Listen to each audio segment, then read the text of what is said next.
Hello friends, સ્વાગત છે તમારું મારી યુટ્યુબ ચેનલ. આજે આપણે ફરી એક ન્યૂ સ્ટોરી લઈને આવ્યા છીએ.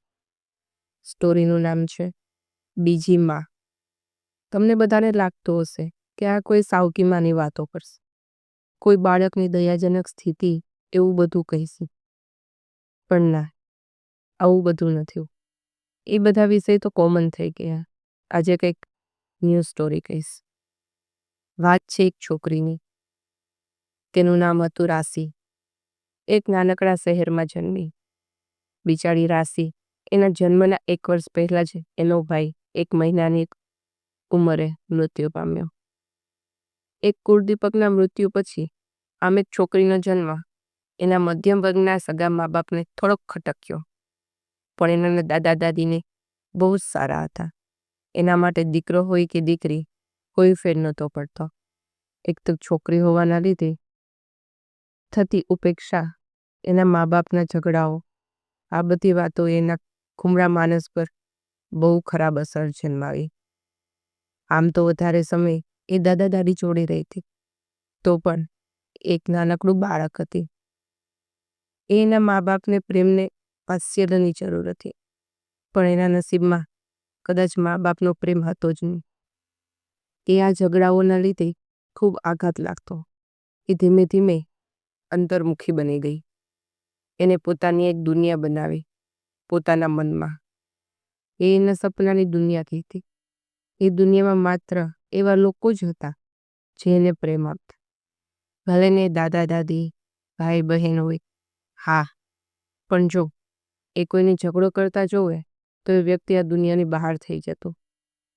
એ જેમ જેમ મોટી થઈ ગઈ એમ એમ એની હાલત ખરાબ થઈ ગઈ. એને વધારે સમય પોતાની દુનિયામાં પસાર કરતો, એટલે વધારેમાં વધારે ઊંઘતી. એને લાગતું કે સૂઈ જાય ત્યારે એને સપનાની દુનિયામાં હોય છે, પણ હકીકતમાં એવું કંઈ શક્ય જ નહોતું. એ એક છોકરી હોવાથી એને સોસાયટીના છોકરાઓ જોડે રમવાની રજા નહોતી મળતી. બીજી છોકરીઓ થોડી વધારે પડતી અભિમાની હતી, એટલે રાશી કાયમ એકલી જ રહેતી. મા બાપનો પ્રેમ તો કદી મળ્યો નહીં, કોઈ સારી ફ્રેન્ડ પણ નથી.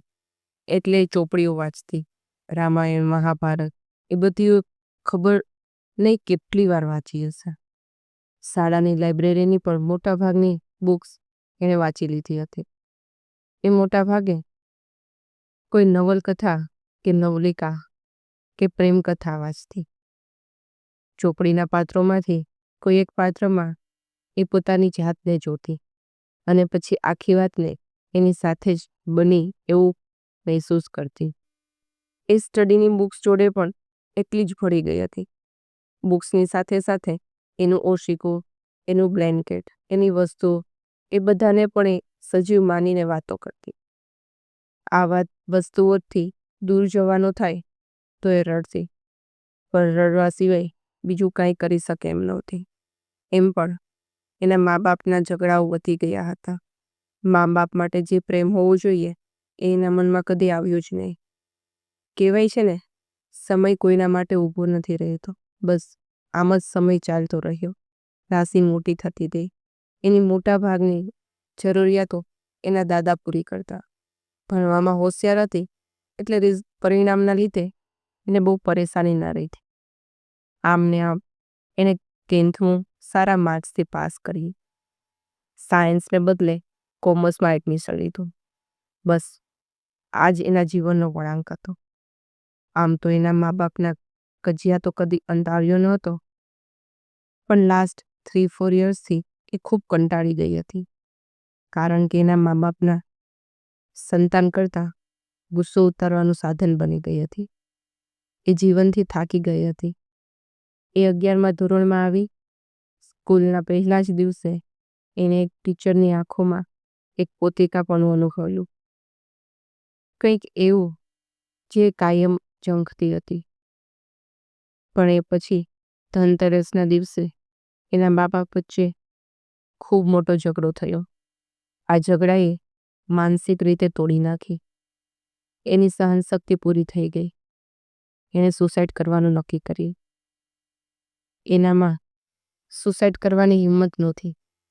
આખા વેકેશનમાં એ મામા, માસી, ફઈ, કાકા બધાને મળી આવી. વેકેશન ખુલ્યું પછી એ બધું નક્કી કર્યું.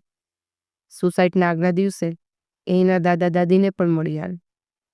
બીજા દિવસે એના મા બાપ કંઈક કામથી બહાર જવાના હતા અને છેક રાત્રે પાછા આવવાના હતા. એટલે સવારે શાળા ગઈ. એને લાગતું કે આ મારી છેલ્લી સવાર છે. રાશિ આ દરેક ક્ષણ માણીને પછી જ મરવા માંગતી હતી. એટલે ખૂબ જ ખુશીથી મળેલી ક્ષણોનો આનંદ માણતી હતી.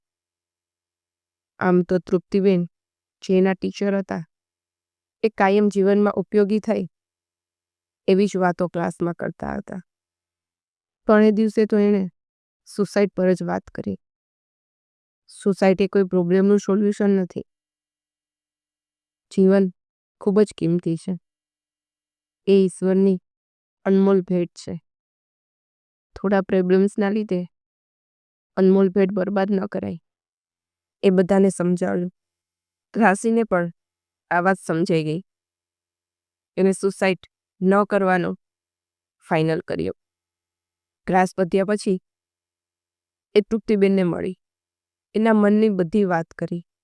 જે પણ ક્વેશ્ચન હતા એની મમ્મીને પૂછવા માગતી હતી એ બધા ક્વેશ્ચન પૂછ્યા અને સમાધાન મેળવ્યું. એ દિવસે એને બધું જ મળી ગયું. છેલ્લે તૃપ્તિબેનનો એનો આભાર માન્યો ત્યારે એને રાશિના માથા ઉપર હાથ મૂક્યો જે રાશિ માટે વરદાન બની ગયે. એમણે રાશિનો હાથ પકડ્યો. રાશિ એ વખતે એટલું જ બોલી શકી, હવે કદી હાથ છોડશો નહીં. તૃપ્તિબેને રાશિ સામે જોઈને સ્માઇલ આપી. બસ ત્યારથી રાશિની આખી લાઈફ ચેન્જ થઈ ગઈ. જે બી હતું તે બધું એ તૃપ્તિબેનને જ માનતી. એના મમ્મી પપ્પા તો ઝઘડામાંથી જ ઊંચા ના આવતા કોઈ દિવસ. તે બી રાશિ કોઈ બી ક્વેશ્ચન હોય, કંઈ બી મૂંઝવણ હોય એ તૃપ્તિબેન પાસે જ જતી અને બધું સોલ્યુશન એ આપતા. તૃપ્તિબેન એક બીજી મા બની ગયા હતા રાશિ માટે. રાશિ પણ તૃપ્તિબેનને એના ટીચરથી વધારે એની મા માનતી હતી. જેણે રાશિની આખી લાઈફ ચેન્જ કરી દીધી અને છેલ્લે રાશિ પણ તેને મા કહીને જ બોલાવતી હતી. ઘણીવાર આપણી લાઈફમાં એવા લોકો આવે છે જે આપણે ઘણું બધું શીખવી જાય છે. આવું જ રાશિની લાઈફમાં થયું.